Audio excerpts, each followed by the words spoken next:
آج 26 جنوری 1989 ہے اور ہم اس وقت لوک ورثہ اسٹوڈیوز میں استاد نصرت فتح علی خان صاحب سے کچھ بات چیت کر رہے ہیں۔ خان صاحب، سب سے پہلے تو ہم آپ سے یہ پوچھیں گے کہ آپ کی پیدائش کہاں پہ ہوئی اور اگر آپ کو سن یاد ہو تو؟ سن مجھے یاد ہے جی۔ اچھا۔ 13 اکتوبر 1948 میں لائل پور میں موجودہ فیصل آباد میں میری پیدائش ہوئی۔ اچھا، اور آپ کے کل کتنے بہن بھائی ہیں؟ میری 4 بہنیں اور ہم 2 بھائی ہیں، میرے چھوٹے فرق اور میں۔ اچھا، تو موسیقی تو خیر آپ کے گھرانے میں شروع سے رہی ہے؟ جی، ہمارا گھرانہ موسیقی کی نمائندگی کرتا چلا آ رہا ہے۔ تو آپ کے دوسرے بھائیوں نے بھی اس فن کو اپنایا؟ اس میں ہمارے تایا استاد مبارک علی خان کے بیٹے ہیں مجاہد علی خان۔ اچھا۔ اور میرے چھوٹے تایا استاد سلامت علی خان کے بیٹے ہیں اسد علی خان۔ اچھا۔ اور میرے چچا نوازش علی خان کے بیٹے ہیں کوکب علی خان۔ اچھا، وہ ہمارے ساتھ سنگت کر رہے ہیں۔ اچھا خان صاحب، آپ کی شادی کب ہوئی؟ میری شادی 1979 میں۔ اور آپ کے ماشاءاللہ بچے کتنے ہیں؟ 1 بچی ہے جی۔ اچھا، آپ کے والد استاد فتح علی خان صاحب کا انتقال کس سن میں ہوا تھا؟ میرے والد استاد فتح علی خان صاحب کا انتقال 1964 12 مارچ 1964 میں۔ اچھا، آپ نے بتایا کہ آپ کی پیدائش فیصل آباد میں ہوئی، تو کیا آپ کے والد بھی شروع سے ہی فیصل آباد میں تھے؟ جی، ہمارے والد صاحب جو تھے وہ بستی شیخ جلندھر، اس سے پہلے ہمارے بزرگ جو تھے وہ ابتدائی افغانستان سے ہجرت کر کے آئے انڈیا میں۔ اچھا، تو آ کر انہوں نے ہمارے جلندھر میں ایک مشہور تھے شیخ درویش، ان کے ساتھ ہی وہ وہاں سے آئے تھے، تو ان کے ساتھ ہی وہ جگہ بھی ان کے نام سے منسوب ہوئی، وہیں جلندھر، بستی شیخ درویش اس کا نام تھا، تو جلندھر میں۔ اور پھر آپ کے والد صاحب فیصل آباد؟ جی ہاں، اس کے بعد پارٹیشن کے بعد فیصل آباد میں ہم۔ اچھا، تو آپ نے اپنی موسیقی کی تعلیم شروع میں کس سے حاصل کی؟ شروع میں اپنے والد استاد فتح علی خان صاحب، پہلے مجھے طبلے کی تعلیم تھی۔ اچھا، بچپن میں مجھے طبلے کے متعلق لے کے متعلق تعلیم تھی، پھر اس کے بعد پھر انہوں نے بندشیں اپنے گھرانے کی جو تھی موسیقی کی انہوں نے بتائی ہمیں۔ اچھا، پھر ان کے انتقال کے بعد ابھی میں اس وقت سیکھ ہی رہا تھا، تو میں پڑھ بھی رہا تھا۔ اچھا، تو ان کے انتقال کے بعد میں نے اپنے تایا مرحوم استاد مبارک علی خان صاحب، استاد سلامت علی خان اور چچا نوازش علی خان صاحب، اچھا، ان سے میں نے تعلیم آپ نے حاصل کی۔ تو تقریباً کتنی دیر آپ ریاض کیا کرتے تھے؟ ریاض کا تو یہ عالم تھا کہ ہم 10 گھنٹے کم سے کم ریاض کرتے تھے۔ اچھا، تو ہماری ایک جگہ ایسی تھی کہ اس میں وہ بیٹھ جو تھی اس میں پتہ نہیں چلتا تھا کہ کب دن چڑھ گیا کب رات ہوگی، وہ ایسی جگہ بنی ہوئی تھی۔ تو بعض وقت ایسا بھی ہوتا تھا کہ صبح بیٹھے ہیں تو رات ہو گئی ہے، جب دروازہ کھل کر دیکھا تو باہر رات ہو گئی ہے۔ اچھا، بعض دفعہ ایسا ہوا کہ رات کو بیٹھے ہیں تو دن ہو گیا۔ لیکن خان صاحب، ایک بچہ چاہے اس کو کتنا بھی لگاؤ کیوں نہ ہو موسیقی سے یا کسی بھی چیز سے، بہرحال بچہ ہوتا ہے اور اس کی اور بھی بہت سی چیزوں میں توجہ چلی جاتی ہے۔ تو کبھی آپ کے ساتھ ایسا ہوا کہ آپ اتنی دیر ریاض کرتے ہوئے تھک گئے ہوں یا آپ کا جینا چاہ رہا ہو؟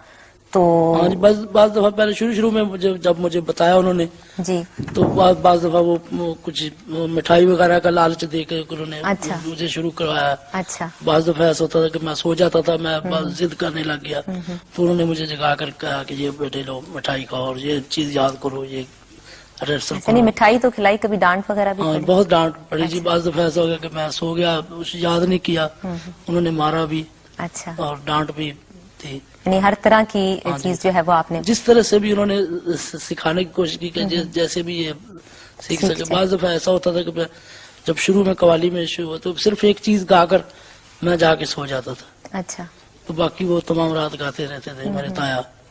اس کے بعد پھر میں نے آہستہ آہستہ زیادہ انہوں نے شوق مجھے ڈالا، کبھی لالچ دیا کبھی، تو پھر آہستہ آہستہ میں نے آپ زیادہ دیر جو ہے وہ ریاض کرنے لگ گئے۔ اچھا، شروع میں جب آپ نے تعلیم حاصل کرنی شروع کی تو کلاسیکی موسیقی کی یا قوالی کی؟ جی، بیک وقت دونوں چیزوں کی۔ اچھا، کلاسیکی موسیقی تو ہماری بنیادی چیز تو ہے نا، تو اس کے علاوہ مجھے کلام بزرگان دین کا یاد کروایا گیا۔ میرے چاچا خاص طور پر استاد نوازش علی خان صاحب نے، وہ بڑے پڑھے لکھے تھے، خود شاعر بھی تھے، انہوں نے کلام کے متعلق میرے والد صاحب نے بھی، تایا نے بھی، کہ یہ چیزیں جو بزرگوں کی چلی آ رہی ہیں، جو پرانی ٹریڈیشنل چیزیں چلی آ رہی ہیں ان کو یاد کرو. حضرت امیر خسرو کا کلام، جامی صاحب کا کلام، حافظ صاحب کا کلام، یہ سب آپ نے شروع میں یاد کر شروع لیا میں تھا. وہ جو پرانی چیزیں ہیں وہ یاد کرنی. اچھا، اور پھر کلاسیکی موسیقی آپ کو بنیادی طور پہ سکھائی گئی. اچھا، آپ نے تو خیر تعلیم جو ہے تقریباً اپنے خاندان کے بزرگوں سے ہی حاصل کر لی، تو کیا باقاعدہ وہ استادی شاگردی کی جو رسم ہوتی ہے وہ بھی ہوئی تھی؟ اچھا، تو اس کی کچھ تفصیل بتائیں گے کیسے ہوتی ہے وہ ترتیب ایسے ہوتی ہے کہ میں نے اس میں باقاعدہ گنڈا باندھا جاتا ہے تو، اور استاد خانے کے جتنے بھی رشتہ دار عزیز ہوتے ہیں ان کو مانا جاتا ہے، ان کو نذرانہ پیش کیا جاتا ہے. اچھا. استاد خانے کی جو بچیاں ہوتی ہیں ان کو بھی نذرانہ پیش کیا جاتا ہے، اور استاد کو بھی جو اپنے حسب توفیق جو جتنی بھی ہو اس کو پیش کیا جاتا ہے، خواہ کپڑا پیش کیا جائے، خواہ کچھ بھی پیش کیا جائے. اچھا. اور اس کے بعد جو سینئر استاد بھائی ہوتے ہیں جنہوں نے پہلے استاد سے تعلیم حاصل کی ہوتی ہے ان کو بھی مانا جاتا ہے. اچھا، تو یہ رسم ہے، باقاعدہ ایک رسم جو ہے وہ ادا ہوتی ہے. اچھا، موسیقی کی تعلیم تو آپ نے حاصل کی، اس کے علاوہ آپ مدرسے یا اسکول بھی گئے؟ جی ہاں، میں نے میٹرک کی تعلیم حاصل کی. تو میرے والد صاحب تو مجھے بہت پڑھوانا چاہتے تھے. اچھا. وہ کہہ رہے تھے، ان کی خواہش تھی کہ میں ڈاکٹر بنوں.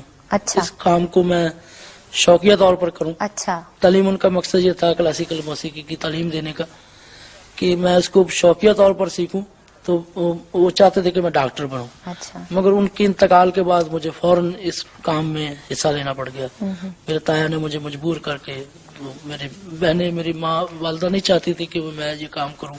اچھا، لیکن آپ کی اپنی کیا خواہش تھی؟ آپ خود؟ مگر مجھے تو شوق بچپن سے یہی تھا. آپ کو تھا؟ میں بعض دفعہ ایسا بھی ہوتا تھا کہ میرے والد صاحب شاگردوں کو بتا رہے ہوتے تھے کہ میں چوری دروازے سے یاد کر لیتا تھا چیزیں، بعض چیزیں ایسی. تو شوق کا تو یہ عالم تھا. تو پھر میں نے 1964 میں باقاعدہ اس فن میں باقاعدہ آپ نے 1964 میں پہلی بار کہاں گایا آپ نے پہلی بار؟ سب سے پہلے تو میں نے اپنے گھر میں تو اپنے والد صاحب کی برسی پر گایا تھا. اچھا. اس کے بعد جو باقاعدہ جو میں نے حصہ لیا جی وہ 1964 میں جشن بہاراں ریڈیو پاکستان لاہور میں. اچھا. اور اس میں وہ مجھے کلام بھی آج تک یاد ہے، وہ فارسی کا کلام تھا حضرت امیر خسرو کا. اس کے کچھ بول؟ من بندہ یا روئے کی دیدن نہ گزارن.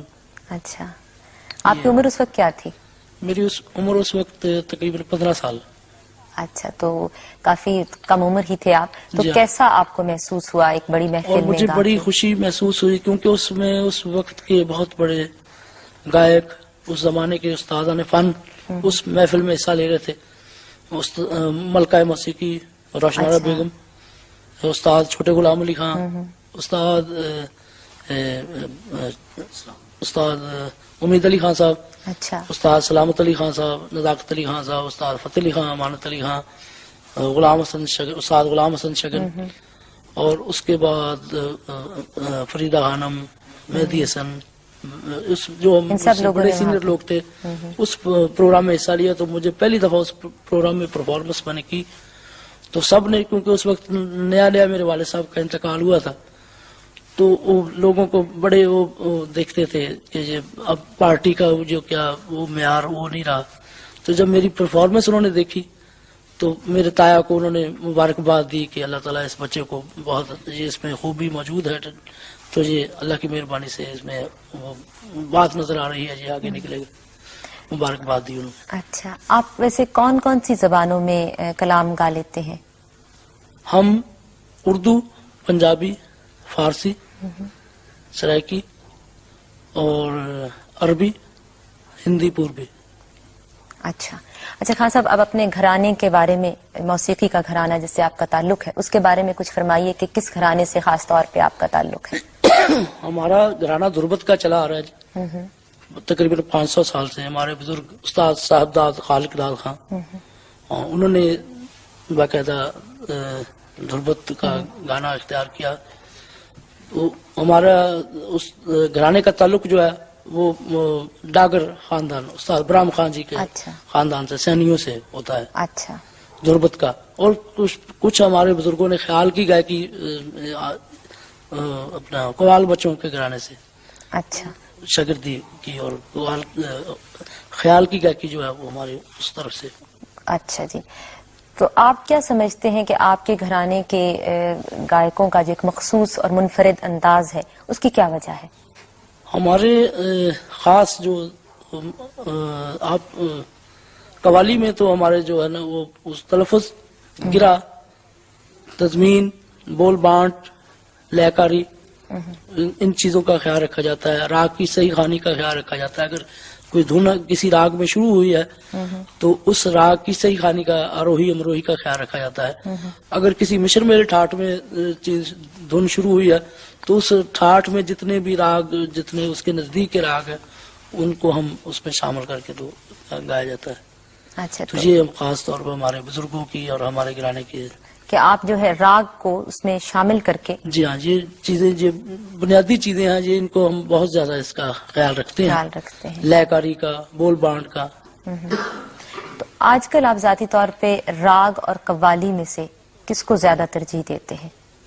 بنیادی طور پر تو مجھے کلاسیکل راگ مجھے پسند ہے، مگر میں، کیونکہ میری جو ہے، مجھے فخر ہے کہ میں قوال کی حیثیت سے میرا نام جو ہے، کیونکہ ہمارا گھرانہ بھی قوالی کا اور کلاسیکل کا چلا آ رہا ہے، اور مجھے یہ فخر ہے کہ میں اپنے بزرگوں کے نقش قدم پر چل رہا ہوں.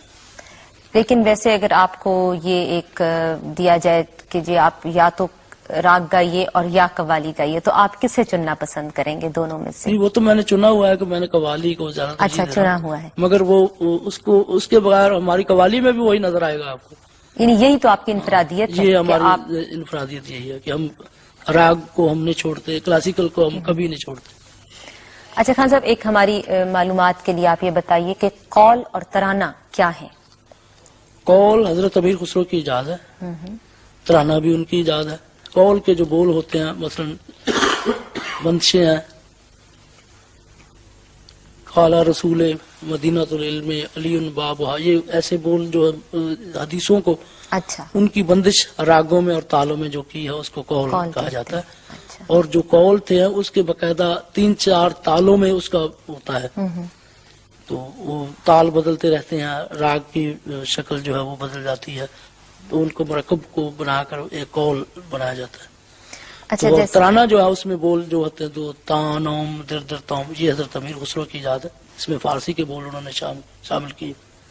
جیسے آپ نے بتایا کہ حضرت امیر خسرو کی ایجاد ہے قول اور ترانہ دونوں. قول، قلبانہ، ترانہ، اور بھی بہت سی انہوں نے، زلف، زنجیر، جکڑ، ایسی انہوں نے چیز. تو کیا ان میں جب حضرت امیر خسرو نے ان کی ابتدا کی اس وقت سے لے کر اب تک کچھ تبدیلیاں بھی رونما ہوئی ہیں؟ کچھ تبدیلیاں ہوئی ہیں رونما. اس میں کچھ لوگوں نے بعد میں تروٹ بھی شامل کی اس میں. اچھا. اس میں طبلے کے بول بھی شامل کیے ترانے میں. اور اس کے بعد پھر ترانے کی تھوڑا سا سٹائل بدلا، کچھ شعر فارسی کے آتے رہے، کچھ تروٹ پسند کیا کچھ لوگوں نے، اور کچھ اپنے اپنے گلے کے گانے کا سٹائل سے وہ چینج ہوتا رہا. یعنی نئی جہتیں جو ہیں وہ نئے راستے کچھ نہ کچھ نکالے گئے. اچھا، ہم نے اردو میں، پنجابی اور فارسی میں تو قوالی سنی، لیکن اس کے علاوہ اور بھی کچھ زبانیں ہوں گی جن میں قوالی؟ جی، قوالی عربی میں بھی گائی جاتی ہے. اچھا. قوالی ہندی پوربی میں بھی گائی جاتی ہے، سرائکی میں بھی گائی جاتی ہے. تو ان زبانوں کے فرق کی وجہ سے کیا قوالی کے انداز میں بھی کوئی فرق پیدا ہوتا ہے؟ جی ہاں، اس میں انداز فرق ہوتا ہے. مثلاً یہ حضرت امیر خسرو کی یہ وہ چیز ہے، میں تو پیا سے نینا لگا آئی رہے، میں چھاپ تلک منہ سے چھینی رہے، اس کا انداز ٹھمری انداز کا یہ گانا ہوتا ہے، پورا بنگ. اس میں گائکی کا انداز بھی وہی ہوگا. اچھا. وہ بولوں کے لحاظ سے ان کی مناسبت کے ساتھ وہ گائکی کا انداز بھی بدل جائے گا، بدلتا ہے انداز. اس میں ہم تانے نہیں کہہ سکتے، اس میں ہم ایسے وہ کچھ نہیں کہہ سکتے. اچھا جی، اس کو مخصوص اسی انداز میں گانا پڑے گا. اچھا، آپ کے ساتھ بہت سے ساتھی بھی ہیں، تو یہ جہاں ان کا دل چاہتا ہے بیٹھ جاتے ہیں یا کوئی جگہ مخصوص ہے؟ ہم نے ان کو باقاعدہ اچھا. ریہرسل کے دوران اور ان کو بتایا ہوا کہ آپ نے یہاں بولنا ہے. اچھا. اور جب میں کبھی ایسی کو بول بانٹ یا گرا کا شعر کہہ گیا ہوں تو پھر آواز لگاتے ہیں، پھر دوسرا شعر کہوں تو پھر کوئی اور آواز لگاتا ہے. کچھ نام بھی تو ہوتے ہیں جو بڑا قوال ہوتا ہے، کچھ اصطلاحیں بھی تو ہوتی ہیں آپ کی، تالی بجانے والے ہوتے ہیں. جی ہاں، یہ ہمارے ساتھ کورس میں تالی بجانے والے بھی ہوتے ہیں. آپ کچھ تعارف اگر ان کا کروا دیں تو؟ میرے بھائی ہیں جی، فاروق فتح علی خان. اچھا. اور یہ میرے تایازاد بھائی ہیں، مجاہد مبارک علی. اچھا. وہ میرے شاگرد ہیں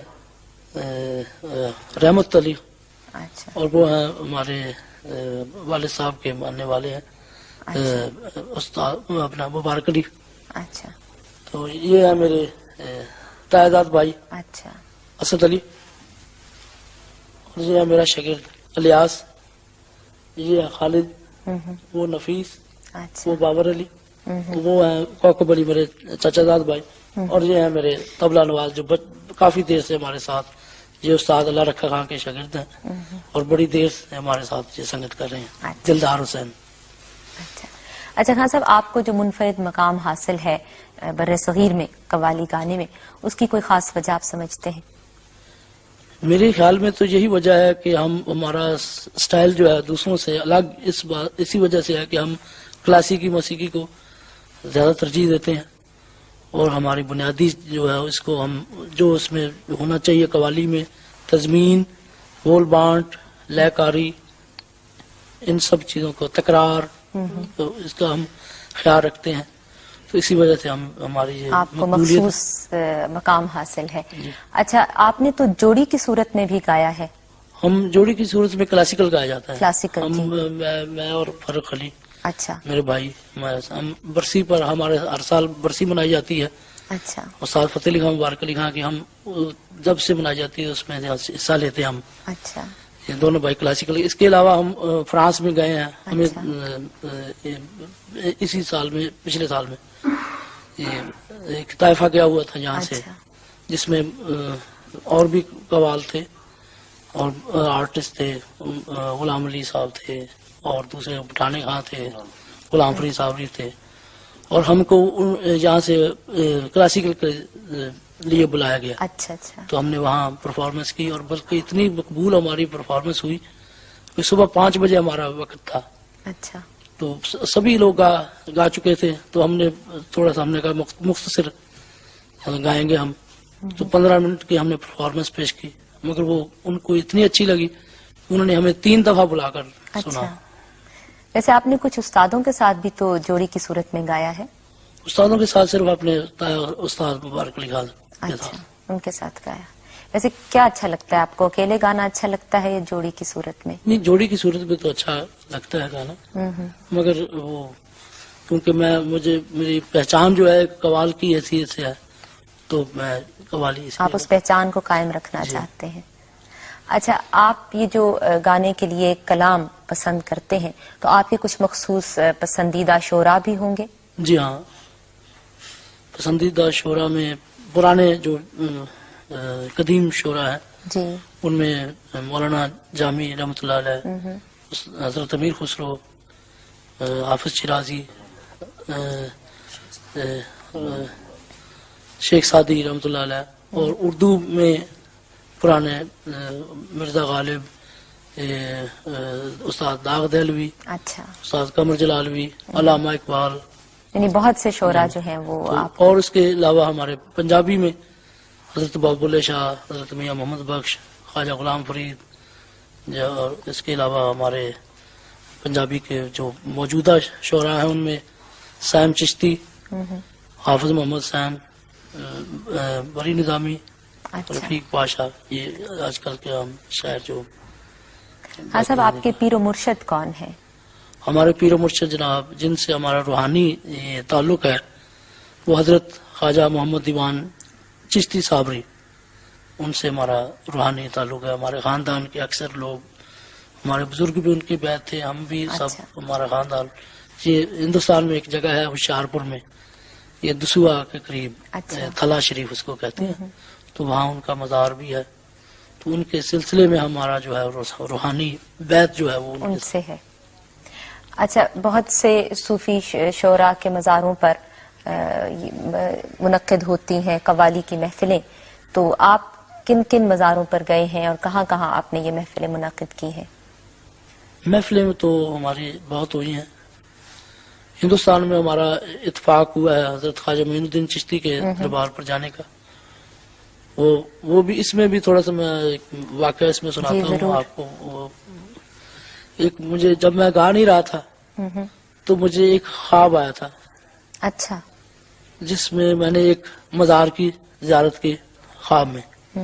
تو جس مزار کا میں نے نقشہ بتایا وہ میں نے تایا جان کو بتایا. انہوں نے کہا یہ تو اجمیر شریف کا نقشہ ہے. اچھا.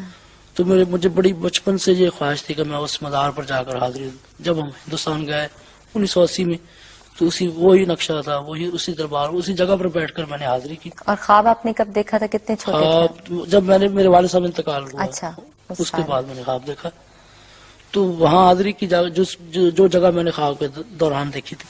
اچھا. اور اس کے بعد خواجہ نظام الدین اولیاء بھی حاضری دی.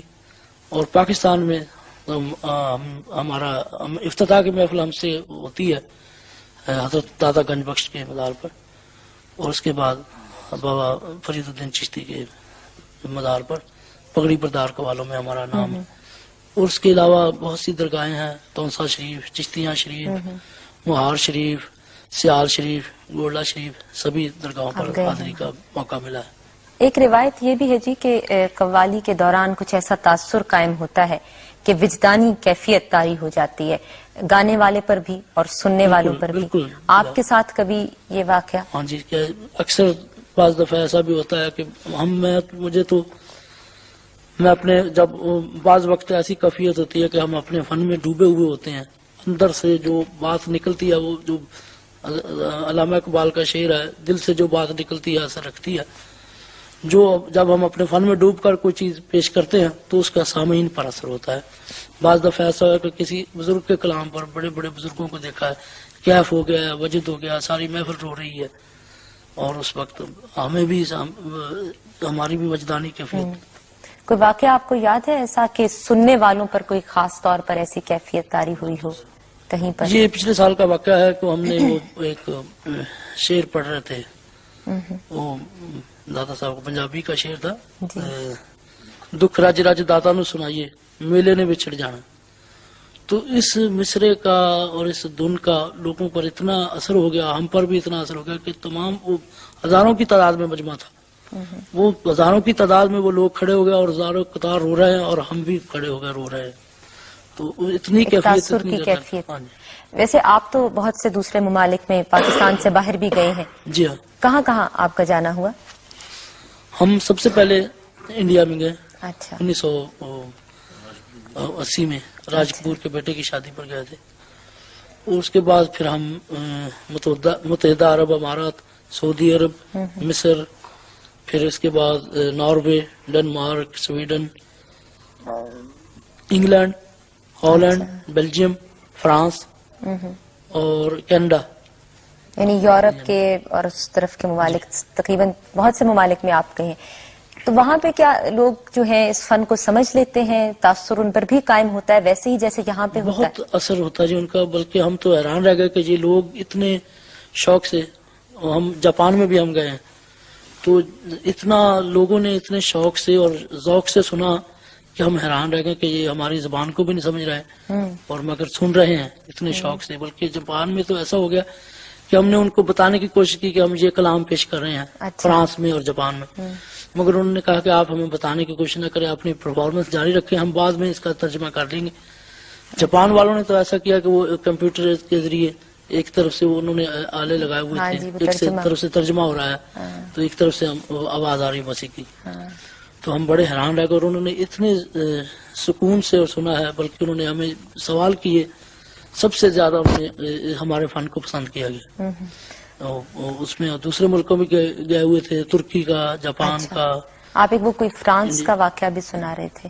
جی ہاں, فرانس کا ہم یہ گئے ہوئے تھے ہم کلاسیکل کے پروگرام میں, تو جس میں سبھی فنکار اپنے اپنے ٹرن بائی ٹرن اپنا اپنا پروگرام پیش کر رہے تھے. تو ہمارا سب سے آخر میں پروگرام تھا, تو کلاسیکل کی ہم نے نمائندگی کر رہے تھے. اچھا. تو میں نے کہا کہ یہ تمام رات سے یہ لوگ جاگتے رہے ہیں, تو صبح کے 5 بج گئے ہیں, تو اس کو ہم شارٹ کریں پروگرام کو. میرے ساتھ سنگت طبلے پر تاریخ کر رہا تھا, تو میں نے اسے کہا کہ اس کو تھوڑا سا بلمپت میں اس کو نکال دیتے ہیں, جو درد کا حصہ ہے جھپتال میں, اس کو ہم پیش کرتے ہیں. ایسا ہی کیا ہم نے. وہ اللہ کی مہربانی سے پروگرام اتنا مقبول ہوا کہ انہوں نے 3 دفعہ میں بلا کر سنا. تو 7 بجے تک پھر ہم گاتے رہے صبح. ویسے خان صاحب, یہ قوالی میں ایک خاص بات یہ سمجھی جاتی ہے کہ عارفانہ کلام ہی گایا جاتا ہے، تو کیا یہ ضروری ہے؟ جی ہاں، یہ اس کی بنیاد یہی ہے. قوالی کا جو مقصد، اس کو بنانے کا مقصد یہ تھا کہ اس میں بزرگان دین کا کلام پیش کیا جائے، جس کا تعلق ڈائریکٹ روح سے ہے، روح کی پاکیزگی جس کو ملے. حضرت خواجہ معین الدین چشتی نے اس کے متعلق جو چیزیں بیان کی ہیں، جی، اس میں یہ خصوصی طور پر یہ کہا گیا ہے کہ اس کو ایسے لوگوں ایسے سننا چاہیے، گانے والے کو باوضو ہونا چاہیے، باشرہ ہونا چاہیے، سننے والے کو باشرہ ہونا چاہیے، باوضو ہونا چاہیے. اچھا. تو پھر اس کا تعلق جو ہے نا، اس کی بلکہ انہوں نے تو یہ کہا تھا کہ ولایت کی منزلیں جو ہے نا، جو برسوں کی ریاضت سے طے نہیں ہوتی، وہ قوالی کے دوران چند لمحوں میں وہ طے ہو جاتی ہیں. اچھا، تو پھر ایک طرف یہ بات ہے جو آپ کہہ رہے ہیں، اور دوسری طرف ہم فلمی قوالی کو دیکھتے ہیں، اس کے بارے میں آپ کا کیا خیال ہے؟ یہ اس نے ہمارے فن کو کافی نقصان پہنچایا ہے، کیونکہ یہ اپنے اصلی جو وہ اپنے مسلک سے وہ ہٹ گئے ہیں. اس میں وہ عورتیں قوالی کرتی ہیں، بلکہ اس ہمیں خصوصی طور پر منع کیا گیا ہے کہ عورتوں کی قوالی سننی بھی نہیں ٹھیک، اور بلکہ ان کو نہیں، اس فن میں نہیں حصہ لینا چاہیے، کیونکہ اس کا تعلق مذہبی رنگ ہے اس میں. اچھا. تو خاص طور پر فلموں کی وجہ سے غلط تاثر قائم ہو رہا ہے. آپ کے خیال میں آپ کو استاد کا خطاب کہاں پر ملا تھا اور کس نے دیا تھا؟ استاد کا خطاب تو مجھے پہلے ہمارے والد صاحب کی برسی پر، جس میں بڑے بڑے فنکار حصہ لیتے ہیں، اچھا، بڑے بڑے اچھے لوگ آتے ہیں، اس میں میں نے کلاسیکل پیش کیا. تو اس میں انہوں نے استاد کا مجھے کہا گیا کچھ لوگوں نے، تو مجھے باقاعدہ طور پر وہاں لاہور میں ایک محفل ہوئی تھی، وہاں اس میں بڑے بڑے تمام اساتذہ فن اس میں تھے. استاد سلامت علی خان، استاد فتح علی خان، استاد چھوٹے غلام علی خان، استاد غلام حسن شگن، جتنے بھی لاہور کے میوزک ڈائریکٹر سبھی لوگ گانے بجانے والے میرے ساتھ طبلے پر سنگت استاد میاں شوکت حسین خان کی، اور 2.5 گھنٹے میں نے کلاسیکل پیش کیا. اس کے بعد پھر انہوں نے باقاعدہ مجھے اعزاز استاد فن کر دیا، تو اس کے بعد مجھے استاد کا خطاب مل گیا. موسیقی کی مختلف اصناف، جیسے خیال کی گائکی، کلاسیکی موسیقی کی جو اصناف ہیں، آپ کے کچھ پسندیدہ گائک بھی ہوں گے، تو خیال کی گائکی میں کچھ نام آپ ہمیں بتائیے، ہندوستان پاکستان دونوں میں. خیال کی گائکی میں مجھے ہندوستان میں استاد امیر خان، استاد بڑے غلام علی خان صاحب، اچھا، اور پاکستان میں استاد چھوٹے غلام علی خان صاحب، استاد سلامت علی خان صاحب. اچھا. اور دھرپد کی گائکی میں؟ دھرپد کی گائکی میں ہمارا استاد خانہ، جن کا ہمارا تعلق ہے، اور ڈاگر برادران، ان کو میں نے سنا ہے، بلکہ میں نے سامنے سے نہیں سنا، ان کی ریکارڈنگ سنی ہے میں نے ریڈیو پر. ان کا سٹائل گانے کا انہوں نے آپ کو متاثر کیا. جی ہاں. غزل کی گائکی میں تو ہمارے یہاں بہت سے نامور گلوکار موجود ہیں، آپ کے کوئی پسندیدہ نام؟ غزل کی گائکی میں ہمارے استاد مرحوم استاد برکت علی خان کے بعد جی مہدی حسن، جی، فریدہ خانم، اور غلام علی. اور غلام علی. اچھا. اور قوالی کی گائکی میں؟ قوالی کی گائکی میں میں ذاتی طور پر متاثر اپنے والد استاد فتح علی خان صاحب سے. اچھا. ان کا زیادہ مجھے سٹائل پسند ہے اور ان سے متاثر ہوں. ان سے آپ متاثر ہیں. ابھی تک تو ہم نے بات کی اپنی روایتی اور کلاسیکی موسیقی کی، لیکن یہ جو آج کل کی موسیقی ہے، جس کو ہم مغرب زدہ موسیقی کہہ سکتے ہیں، اس کے بارے میں آپ کا کیا خیال ہے؟ مگر موسیقی تو موسیقی ہوتی ہے اپنی جگہ، اس کو اچھی ترتیب سے ہم نے وہاں بھی سنا، جا کے بڑے بڑے اچھے پاپ سنگروں کو بھی سنا، جا کے سننے کا موقع ملا. ان میں کچھ ہمیں اچھا بھی لگا، کچھ ایسی انہوں نے دھنوں بھی پیش کی جن کے ساتھ انہوں نے ہمارا سٹائل بھی تھا، اس میں ہمیں سننے کا موقع ملا. موسیقی اپنی جگہ، ہر طرح کی موسیقی اچھی، اگر موسیقیت ہو اس کے اور اس میں اگر سیکھ کر اس کو کیا جائے تو وہ اچھی ہے. لیکن ایک عام تاثر یہ بھی پایا جاتا ہے کہ آج کل کیونکہ دنیا اتنی تیز رفتاری سے چل رہی ہے، ہر ایک کے پاس اتنا وقت نہیں ہوتا کہ وہ باقاعدہ محفلوں میں بیٹھے اور کلاسیکی موسیقی کو سمجھے اور پھر اس کا مزہ لے سکے، اس لیے لوگ مغربی موسیقی کی طرف زیادہ ان کا رجحان ہوتا جا رہا ہے. اور یہ خیال ہے، خدشہ ظاہر کیا جا رہا ہے کہ شاید کچھ عرصے کے بعد مغربی موسیقی جو ہے وہ ہماری کلاسیکی موسیقی کی جگہ لے لے گی، یا کلاسیکی موسیقی ختم ہو جائے گی. انشاءاللہ ایسا نہیں ہوگا، کیونکہ موسیقی تو ختم نہیں ہو سکتی کلاسیکی. مگر یہ میں اس میں میری ذاتی جو رائے ہے وہ میں پیش کروں گا کہ جو ہمارے استادان فن ہیں جی ان کو اپنے گانے کا سٹائل تھوڑا سا چینج کرنا چاہیے، کیونکہ اس وقت لوگوں کے پاس اتنا ٹائم نہیں ہے کہ وہ اتنی لمبی گائکی سن سکیں، کیونکہ وہ گھنٹہ 2 گھنٹے بلمپت ہو جاتی ہے اس میں، پھر وہ لوگوں کو نہیں پتہ چلتا. اس کو گانا سنانے کا ایک مخصوص سٹائل ہونا چاہیے جس سے لوگوں کو وہ زیادہ توجہ قائم رہ توجہ سکے قائم ہو. تو کم کریں اس کو اور گانے کو اس طریقے سے پیش کریں کہ لوگوں کو وہ سننے کے ساتھ اس میں دلچسپی پیدا ہو. دلچسپی ہو. اس لیے آپ سمجھتے ہیں کہ موسیقی کے مستقبل کو پاکستان میں بہتر بنایا جا جی سکتا ہے. بالکل. آپ اس سلسلے میں ذاتی طور پر کچھ کوشش کر رہے ہیں، آپ کے شاگرد ہوں گے، کچھ سکھاتے ہیں آپ؟ جی ہاں، ہمارے اس شاگردوں میں بڑے بڑے قوال حضرات بھی ہیں اور بڑے بڑے گائک بھی ہیں. ہمارے والد صاحب کے شاگردوں میں قوالی کے شاگرد بخشی سلامت بڑی مشہور پارٹی جی تھی، جی رشید فریدی، آغا بشیر، اچھا. جی اس کے علاوہ اور بھی بڑے بڑے قوال ہمارے شاگردوں میں. کوئی ایسا نیا گلوکار جس کا آپ نام لینا پسند کریں گے جو آپ سمجھتے ہیں کہ کلاسیکی موسیقی کو یا قوالی کے فن میں نام پیدا کرے گا؟ میں آپ کو بتا رہا ہوں کہ ہمارے بزرگوں نے کئی ایسے لوگوں کو بتایا جو بڑے بڑے آگے نکلے ہیں. اچھا. بلکہ میرے بزرگوں سے فن کا استفادہ استاد سلامت علی خان نے بھی حاصل کیا، اور ہمارے گھرانے نے بہت سے کلاسیکل کے نمائندے دیے ہیں. استاد صادق علی خان مانڈو. موسیقی تو ختم نہیں ہو سکتی کلاسیکی، مگر یہ میں اس میں میری ذاتی جو رائے ہے وہ میں پیش کروں گا کہ جو ہمارے استادان فن ہیں جی ان کو اپنے گانے کا سٹائل تھوڑا سا چینج کرنا چاہیے، کیونکہ اس وقت لوگوں کے پاس اتنا ٹائم نہیں ہے کہ وہ اتنی لمبی گائکی سن سکیں، کیونکہ وہ گھنٹہ 2 گھنٹے بلمپت ہو جاتی ہے اس میں، پھر وہ لوگوں کو نہیں پتہ چلتا. اس کو گانا سنانے کا ایک مخصوص سٹائل ہونا چاہیے جس سے لوگوں کو وہ زیادہ توجہ قائم رہ توجہ سکے. قائم ہو. تو کم کریں اس کو اور گانے کو اس طریقے سے پیش کریں کہ لوگوں کو وہ سننے کے ساتھ اس میں دلچسپی پیدا ہو. اس لیے آپ سمجھتے ہیں کہ موسیقی کے مستقبل کو پاکستان میں بہتر بنایا جا جی سکتا ہے. بالکل. آپ اس سلسلے میں ذاتی طور پر کچھ کوشش کر رہے ہیں، آپ کے شاگرد ہوں گے، کچھ سکھاتے ہیں آپ؟ جی ہاں، ہمارے اس شاگردوں میں بڑے بڑے قوال حضرات بھی ہیں اور بڑے بڑے گائک بھی ہیں. ہمارے والد صاحب کے شاگردوں میں قوالی کے شاگرد بخشی سلامت بڑی مشہور پارٹی جی تھی، جی رشید فریدی، آغا بشیر، اچھا. جی اس کے علاوہ اور بھی بڑے بڑے قوال ہمارے شاگردوں میں. کوئی ایسا نیا گلوکار جس کا آپ نام لینا پسند کریں گے جو آپ سمجھتے ہیں کہ کلاسیکی موسیقی کو یا قوالی کے فن میں نام پیدا کرے گا؟ میں آپ کو بتا رہا ہوں کہ ہمارے بزرگوں نے کئی ایسے لوگوں کو بتایا جو بڑے بڑے آگے نکلے ہیں.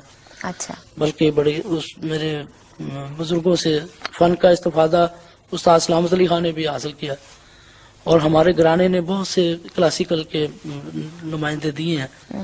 استاد صادق علی خان مانڈو، استاد غلام حیدر اور بھی بہت سے لوگ. آپ کا خیال ہے کہ یہ فن چل رہا اس ہے؟ کو فن کو چلنا چاہیے، اور یہ انشاءاللہ ہماری بھی کوشش یہی ہے، اور بلکہ اس میں تھوڑا سا ہماری حکومت کو بھی تعاون کرنا چاہیے تاکہ اکیڈمیاں بنے، لوگوں کو سیکھنے کا موقع ملے، زیادہ سے زیادہ اس کو فن کو فروغ دیا جائے. حکومت کی سطح پر کوششیں ہونی بالکل، چاہیے، اس میں اکیڈمی بننی چاہیے، اور لوگوں کو جو اس میں دلچسپی رکھتے ہیں وہ اس میں باقاعدہ لوگ سن تو لیتے ہیں، مگر ان کو پتہ نہیں ہوتا کہ ہم کیا سن رہے ہیں، کیا پیش کیا جا رہا ہے. اگر لوگ سمجھے کہ جو پیش کرنے والا ہے جو اس کے فن کو سمجھنے کی کوشش کریں تو یہ بہت اچھا طریقہ ہوگا. اچھا جی، موسیقی کی بات تو ہم نے بہت کی. آپ یہ ہمیں بتائیں کہ موسیقی کے علاوہ آپ کے کوئی مشاغل ہیں؟ موسیقی کے علاوہ مجھے ہاکی اور کرکٹ دیکھنے کا شوق ہے. دیکھنے کا شوق ہے؟ ٹی وی پر جب بھی کوئی ایسا موقع ہو تو. اچھا، اس میں بھی ویسے آپ کو کوئی تال وال نظر آتی ہے؟ نہیں، باقاعدہ اس میں ٹیمپو ہوتی ہے. اس میں وہ جو ایک ذہن بنا ہوتا ہے، ردم ہوتا ہے. ردم ہوتا ہے. آپ کی زندگی کی کوئی بہت بڑی خواہش؟ میری یہی خواہش ہے کہ میں اچھے سے اچھا گاؤں، اور بھی اس میں مجھے اپنے فن میں مزید ابھی اور کمی نظر آ رہی ہے، اس کو فن میں آگے بڑھاؤں، اور آگے ہمارے خاندان میں کوئی اور بھی بچہ گائے. آپ کی یہ خواہش جی ہے؟ ہماری خان صاحب، آپ کا یہ جو انٹرویو ہم نے ابھی کیا ہے یہ ہمارے پاس محفوظ رہے گا، اور آئندہ آنے والے لوگ بھی آپ کی ذات کے بارے میں، آپ کے فن کے بارے میں اسی انٹرویو کے حوالے سے بہت کچھ جان سکیں گے. تو آپ کوئی پیغام دینا چاہیں گے آنے والے وقت کے لوگوں کے لیے؟ آنے والے لوگوں کے لیے یہی میرا پیغام ہے کہ اس کو اچھا گانا سنیں، اس کو صحیح طریقے سے صحیح کہانی پر جو ہے وہ سننے کی کوشش کریں. یہی میرا پیغام ہے. اس کو موسیقی کو سمجھنے کی کوشش کریں، سننے کی کوشش کریں. ہاں صاحب، یہ جو آپ کے ساتھی بیٹھے ہیں ان جی. کی یہ مخصوص کچھ جگہیں ہیں، تو آپ ان کے بارے میں ہمیں بتائیں گے کہ یہ کہاں اور کیوں بیٹھے ہیں ان پوزیشنز یہ میں؟ میرے ساتھ میرے چھوٹے بھائی اچھا. فرق فتح علی خان، جی. یہ ہارمونیم پر سنگت کرتے ہیں. اچھا. اس کے علاوہ دھنیں کمپوز کرنے میں بھی میری مدد کرتے ہیں، اور اکثر ہماری قوالی کی جو دھنیں ہیں جو یہی کمپوز کرتے ہیں. اور اس کے بعد مجاہد مبارک علی خان یہ الاپ کرتے ہیں. الاپ کرتے ہیں. قوالی کے دوران جو ہم راگ میں اس میں الاپ کرتے ہیں. وہ رحمت علی ہیں. اچھا. وہ بھی جب میں وہ گرا کے شعر کہہ کے ہٹتا ہوں اس میں تھوڑا سا اس کو دہراتے ہیں. اچھا. یا اس میں وہ آواز لگاتے ہیں، آواز کے ذریعے مجھے تھوڑا سا آمد سوچنے کا موقع ملتا ہے. اور مبارک علی خان ان کا بھی یہی کام ہے. اچھا. تو اس کے بعد میرے پیچھے ہے اسد علی خان، جی. یہ میرے تاجزاد بھائی بھی ہیں. جی جی. اور یہ کورس سنگروں میں ہمارے نمایاں حیثیت رکھتے ہیں. اور اس کے ساتھ الیاس حسین ہے، یہ پروموٹ کرتے ہیں. کوئی شعر کوئی ذہن میں نہ ہو تو اس کو دہراتے ہیں تاکہ. اچھا، پرومپٹر ہے. جی. وہ خالد ہیں، یہ کورس سنگر ہیں. وہ نفیس احمد ہیں، وہ بھی کورس سنگر ہیں. وہ بابر علی ہیں، کورس سنگر ہیں. اور وہ ہمارے چچا زاد بھائی ہیں کوکب علی، وہ بھی کورس سنگر ہیں. اور یہ ہمارے ملک کے مشہور طبلہ نواز ہیں دلدار حسین. اچھا. تو یہ ہمارے ساتھ بچپن سے سنگت کر رہے ہیں اور بہت بڑے استاد اللہ رکھا خان کے شاگرد ہیں. اچھا، یہ بھی بتائیں ہمیں آپ یہ ہمارے محفل میں بیٹھے ہیں. جی جی. مینیجر صاحب ہیں محمد اقبال صاحب. اچھا. اب ہمیں یہ بھی بتائیے جی کہ آپ کے جو کچھ بڑے مشہور آئٹمز ہیں جن کی وجہ سے لوگوں نے آپ کو بہت زیادہ پسند کیا.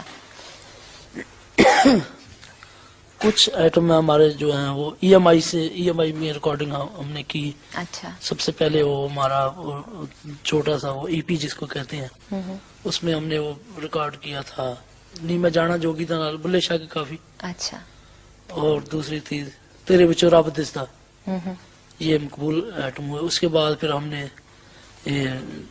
حق علی علی اور میرا یہ چرخان اور لکھا کھڑے یہ ای ایم آئی میں ریکارڈنگ. اس کے بعد پھر ہماری اکثر قوالیاں رحمت گراموفون میں ہوئی ہیں اور اس میں بہت ہی مقبول ہوئی ہیں. وہ یاداں وچھڑے سجن دیاں آئی ہیں. اچھا. جی. علی دم دم، میں کھیڑیاں دے نہیں وسنا. جی. ایسے پنجابی کے میاں محمد بخش کا کلام، سلطان العارفین حضرت باہو رحمت اللہ کا کلام. اچھا. یہ سب ریکارڈنگ ہم نے رحمت گراموفون کرائی تو بہت مقبول ہوئے. آپ نے بتایا کہ کرکٹ اور ہاکی آپ کے موسیقی کے علاوہ جو مشاغل ہیں. جی ہاں. اس کے علاوہ بھی تو کچھ شوق؟ ہاں جی، مجھے انگریزی فلمیں دیکھنے کا شوق ہے. اچھا، انگریزی فلمیں دیکھنے کا بھی شوق ہے. اچھا جی. اچھا، انگریزی فلمیں کون کون سی کس قسم کی انگریزی فلمیں پسند ہیں؟ انگریزی فلم مجھے ایڈونچر فلمیں زیادہ پسند ہیں. اچھا، ایڈونچر. اور بلکہ ہم نے ایک فلم میں ہالی ووڈ کی فلم ہے وہ اس میں گایا بھی ہم نے انگریزی میں. جی ہاں. اچھا. وہ اس میں ایک فلم بن رہی تھی ان کی مذہبی فلم ہالی ووڈ سے، اچھا. The last temptation of Christ. اچھا اچھا. اس میں میں نے باقاعدہ اس میں بیک گراؤنڈ پر آوازیں لگائی ہوئی ہیں. 3 فنکار ہیں. وہ ایک پیٹر جان انگلینڈ کے بڑے مشہور فنکار ہیں. ایک یوسف ہے وہ ایسٹ افریقہ کے ہیں. انہوں نے اور میں نے تینوں نے مل کر وہ گایا ہوا. جب حضرت عیسیٰ کو سولی پر لٹکایا جاتا ہے تو بیک میں جو آواز ہے وہ میری ہے. اچھا اچھا اچھا. یہ تو پھر بڑا دلچسپ تجربہ ہوگا آپ کے لیے. اچھا، مجھے ابھی تھوڑی دیر پہلے پتا چلا ہے کہ آپ کی کوئی غزلوں کی کیسٹ بھی. جی ہاں، غزلوں کی ہماری 2 میں نے سولو گایا. جب ہم باہر گئے ہیں انگلینڈ میں کچھ لوگوں نے کہا کہ یہاں آرٹسٹ انڈیا سے آتے ہیں وہ بھی سولو گاتے ہیں، آپ سولو گا سکتے ہیں. میں نے کہا ہاں گا سکتے ہیں، ایسے کوئی ایسا مسئلہ نہیں ہے. تو میں نے وہ گائے وہاں غزلیں تو بہت مقبول ہوئی. اس کے بعد میں نے باقاعدہ رحمت گراموفون سے ریکارڈنگ کی غزلوں کی. 2 کیسٹیں تو ہماری مارکیٹ میں آئی ہیں. وہ اس میں بہت مشہور آئٹم ہوئے ہیں. اچھا. سن چرخے دی مٹھی مٹھی کوک، اور ہو جاوے جے پیار تو سونا بھول جاندہ. اچھا جی اس کے بعد پھر وہ دوسری ساگر صدیقی کی میں تلخی حجاز سے گھبرا کے پی گیا. پھر دوسری ایک اور کیسٹ آئی اس میں وہ ہوتا میں خیال ہوں کسی اور کا مجھے سوچتا کوئی اور. ہے. تو اس میں پنجابی کی دھن تھی ڈھول مائیا ڈھول مائیا وہ بڑے مقبول ہوئے. اس کا مطلب ہے اب کہ ایک اور آ رہی ہے تیسری کیسٹ بھی ہے مارکیٹ میں قریب. اچھا تو کوئی موسیقی کا کوئی میڈیم کوئی صنف رہ نہیں گئی ہے شاید جی آپ میں نے نے جو وہ تو انگریزی بھی آپ نے گا لی ہے. ہاں جی انگریزی وہ ایک نئی ایک کیسٹ بن رہی ہے جس میں پوری ورلڈ کو وہ تقسیم کرے گا کیسٹ. اس میں انہوں نے باقاعدہ ایک سوال کیا تھا کہ کیا آپ ہماری مغربی دونوں اپنا مغربی سازوں کے ساتھ گا سکتے ہیں. اچھا میں نے کہا کیوں نہیں گا. میری ایک لیٹسٹ وہ کیسٹ ریلیز ہونے والی ہے وہ لانگ پلے. اچھا تو باقاعدہ وہ برمنگھم میں ریکارڈنگ ہوئی اس کی جس میں وہ اللہ جوگی نال جانا علی علی یہ مشہور آئٹم جو تھے لال میری پتر کی بلا یہ ان کے آرکیسٹرا پہ جی ان کے آرکیسٹرے میں اچھا، ابھی اچھا۔ ریکارڈنگ کی ہم نے اور ابھی ریلیز ہونے والی ہے اپریل میں ریلیز ہوگی. اچھا بہت شکریہ جی. شکریہ.